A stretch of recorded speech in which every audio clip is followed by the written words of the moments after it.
Good morning, everybody. This is Harry Jacobs, North of 60 Gamer for the North of 60 Gaming channel.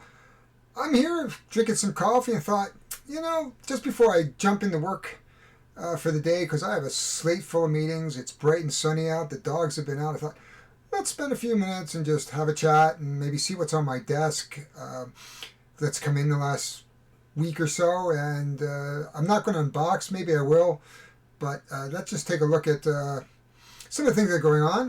One of the things I want to talk about too is GameFound and the Robinson Crusoe campaign, and this looks absolutely fabulous, and I so want to back it, but I don't own the game, which means, and being a completionist, I want to go all in. At 179 euros, that's absolutely crazy. That puts the game over $250 for me. Then you add shipping. Is a game really worth $300?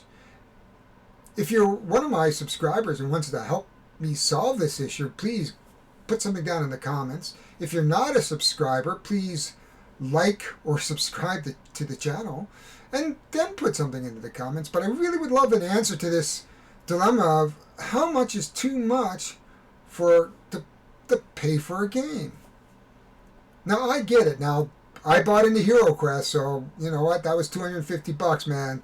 I know the dilemma, but it's tight, and it's getting tighter. Especially when I saw a Kickstarter the other day with $60 shipping to Canada, $10 for continental U.S., $60 everywhere else in the world.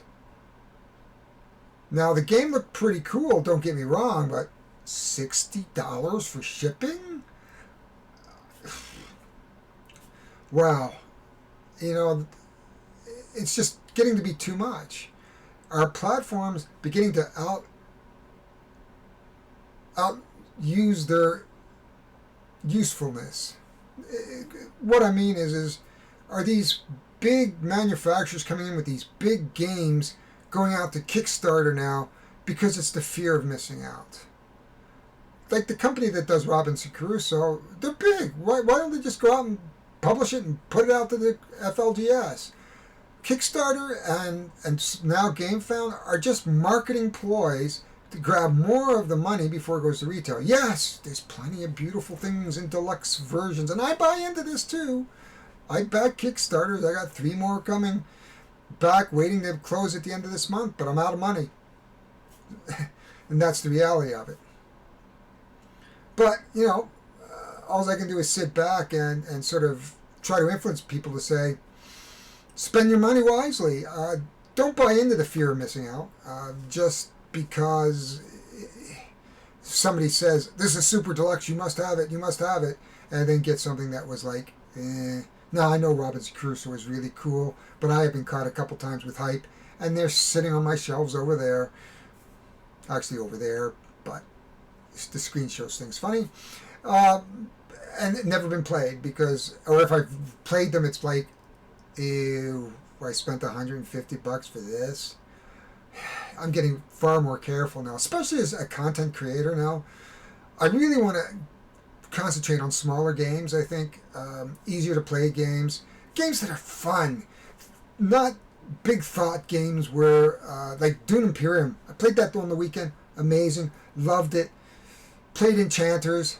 Yes, there was a little controversy around Mythic Games and some of the quality, but I bought all in, got everything. We played on the weekend, loved it. I really do like the ease of play. It did go on a little long because we were all new and we're reading the cards, but I think that game would play rather fast. So there's lots going on. I did a little bit of a Kickstarter the other day. Here, we're going to just go down and I'm going to show you what's sort of sitting on my table at the moment and continue drinking our well-earned coffee this morning.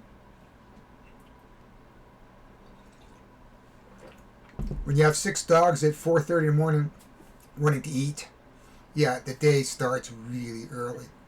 So let's go down to my table, take a look at what's on there. Back in a sec, guys.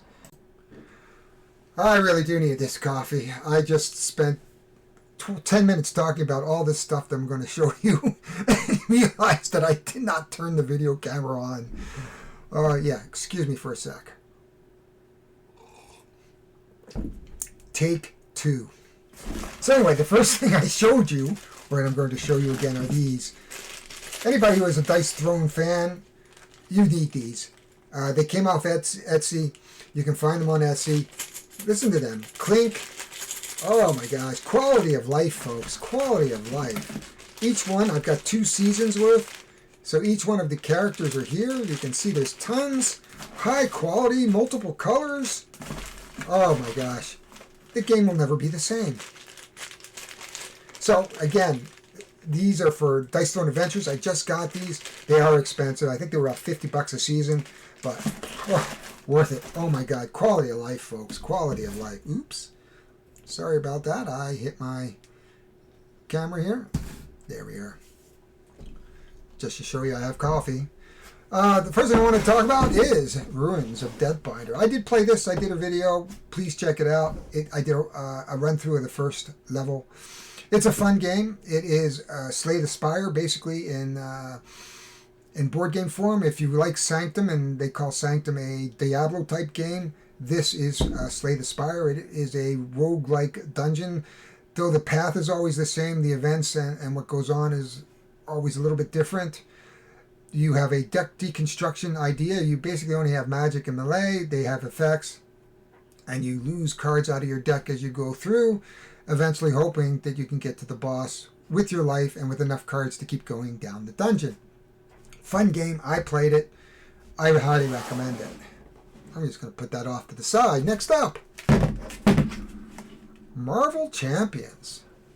There we are, the 2 new ones, Scarlet Witch and Quicksilver. We're going to be playing those, I think, sooner or later. I don't play this game very often. I like it, but I just don't get it to the table as often as I wish because there's so much going on, as you're going to see in the next minute, of all the things that are hitting my table. I can't possibly tape and review and preview everything. I do work full-time, but that's coming up, at least on my table.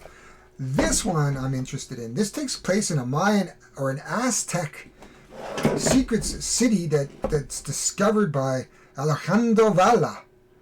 And this is a 1 to 4 investigators, and they're going to explore ruins. This was the first time I've actually wanted to expand my Arkham Horror. I do have a couple of expansions, but this one was the most interesting. I don't know how new it is. 2017, so it's been around a couple of years, but it was on sale, and I thought, wow, this looks really cool. So I'm looking forward to playing that. This I might do a run through for. I have a double set too, so I could conceivably run 4. For those who don't play solo, here is one of the premier solo games that have just been released, Under Falling Skies. It is a Space Invaders game. You remember the old 8-bit or game that would go down and down and down and attack your bases until you explode. This is a dice chucker exposed at different areas that do different things to blow up ships that are completely coming down, and hopefully you can prevent the mothership from getting all the way down and destroying your base. It also has a campaign game, plays in 20-40 minutes. I am really thankful that solo games have took off so popularly lately. I think that might be an influence of the COVID. People stuck at home want to play, but there's nobody to play with. So solo gaming has really taken off, and I'm thankful for that because I've always been a solo gamer, and finding solo-only games are becoming more and more easier, or it is easier to find more and more of solo games. Apparently, again, I don't have enough coffee. Cthulhu Wars Duel. I know it's not a solo game, but this brings it down to a 2-person game. It's from Sandy Peterson, so it is a smaller version of the bigger version, Cthulhu Wars. It features 2 of the 4 that are in the bigger game. I hear there's going to be more expansions. It is an area control game where your cultists summon the big monsters who fight, and the person with the most victory points wins, I guess, or whoever destroys the world and not be driven insane. I don't know. Do you go insane just by playing this game? That could happen, I suppose. It is Cthulhu. And lastly, Imperial The Contention. I just bought this from a chap in Canada. He's was selling a number of Kickstarter versions of this. He had bought 4 copies for whatever reason. He bought 4 copies. He sold it for the same price of Kickstarter, which was around $60 with the shipping. Quite reasonable. It is a 4X game played with cards. Each race, and there's 6 of them, you can see them there, have their own deck, their own ships, their own technologies. It is 1 to 6, even though it said 2 to 4 in the BGG. You can play with 6, 5, and 6 if you have a second box. I don't typically play 5 or 6. I typically play solo. I might play 2 players. I have a friend. There's a little bit of difference between a 2-player game and a 3 and 4-player game with the setup, and there's an Imperial City that goes in the middle with a larger game. In a 2-player game, it's really just a duel. So I'm very interested in it just because it's a 4X game, and this I would love to do a walkthrough or a run through and an unboxing for. So we'll be looking for that. All in all, what you see is what you get on my table. Thank you for joining me for coffee and a chat and look at some of the stuff that just sitting in shrink wrap on my table. I do have other things in shrink wrap. The new Wingspan edition, Hansa Teutonica, the big box. I do have actually a copy of it, but I wanted the big box. It's a Wonderful World. I do have a retail, but now I have the Kickstarter, and I'd love to play the campaign in that. Dungeon Crusade is still sitting in box. It's just too big, and I don't know what I'm going to do with it yet. And Warhammer Quest, which was a kind of a Grail card game for me. For those who have, there's a Heroes of Tennefer. Is that no? Heroes of Terranov, I believe, is the forerunner of this. That came after that game, same mechanics, but they couldn't get the Warhammer, I guess, license. So those are all kinds of things that are sitting around on my table. Thanks very much for indulging me, guys. If you have any questions, put them below. If not, we'll see you next time. I am Harry Jacobs, the North of 60 Gamer, and this is the North of 60 Gaming channel. Thank you.